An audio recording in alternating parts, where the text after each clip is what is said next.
বাচ্চারা, আমি খাবার আনতে যাচ্ছি, তোমরা সাবধানে থাকো। হ্যাঁ মা, তুমি তাড়াতাড়ি এসো খাবার নিয়ে।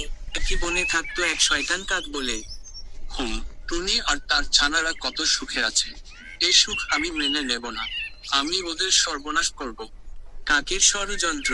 কাক উড়ে গিয়ে ভয়ঙ্কর শিকারী ঈগলের কাছে পৌঁছালো। ঈগল দাদা, তুমি তো শক্তিশালী। জানো, এই জঙ্গলে টুনি পাখি তার 3 ছানাকে নিয়ে খুব সুখে আছে। যদি তুমি চাও, সহজেই তাদের ধরে নিতে পারো। কি বলছো? ছোট ছোট ছানা, আমার খাবারের জন্য একেবারে পারফেক্ট। কবুতর দূর থেকে তাদের সব কথা শুনে ফেলল। কবুতর ওরে বাবা, কাক টুনির ছানাদের বিপদে ফেলতে চাইছে। আমাকে তাড়াতাড়ি টুনিকে খবর দিতে হবে। কবুতর ছুটে গিয়ে টুনি পাখিকে সব বলল। কবুতর, টুনি বোন সাবধান, কাক ঈগলকে তোমার ছানাদের ব্যাপারে বলে দিয়েছে। ঈগল আসছে। টুনি চোখ ভরা দুশ্চিন্তা, কি বলছো? আমার বাচ্চাদের বাঁচাতে হবে। আমি কি করব এখন? টুনি পাখির কান্না শুনে খরগোশ কাছে এলো। খরগোশ, টুনি বোন, দুঃখ করো না।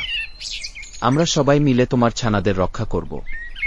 ঈগল যত বড়ই হোক, একসাথে থাকলে জিততে পারবে না। তুমি কি সত্যি আমাকে সাহায্য করবে? অবশ্যই। বন্ধুত্ব মানে একে অপরের পাশে থাকা। খরগোশ, কবুতর আর টুনি মিলে বুদ্ধি খাটালো। খরগোশ, যখন ঈগল আসবে, আমি নিচ থেকে তাকে ব্যস্ত রাখব। কবুতর, আমি আমার ডানা মেলে আকাশে উড়ে ঈগলকে বিভ্রান্ত করব। টুনি, আমি ছানাদের নিয়ে অন্য ডালে লুকিয়ে রাখব। শক্তিশালী ডানার ঝাপটায় ভয়ঙ্কর ঈগল এসে হাজির হল। ঈগল গর্জন করে, কোথায় সেই টুনি পাখির ছানারা? আজ আমি কাউকে ছাড়ব না।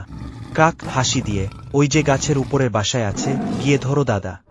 ঈগল ছুটে এলো বাসার দিকে, কিন্তু খরগোশ হঠাৎ নিচ থেকে ঝাঁপিয়ে পড়ে তার পায়ের কাছে গোলমাল শুরু করল। খরগোশ, এই দুষ্টু ঈগল, আমার বনের বাচ্চাদের দিকে হাত বাড়াতে দেব না। ঈগল রাগে, ছোট খরগোশ, তুই সাহস করলি আমাকে আটকাতে?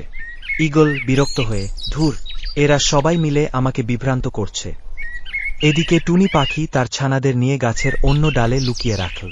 ছানারা ভয়ে কাঁপছিল। ঈগল কাককে, তুই মিথ্যে কথা বলেছিস, এত ঝামেলায় পড়লাম তোকে বিশ্বাস করে। কাক কাপা গলায়, না না, আমি তো শুধু সাহায্য করতে চেয়েছিলাম।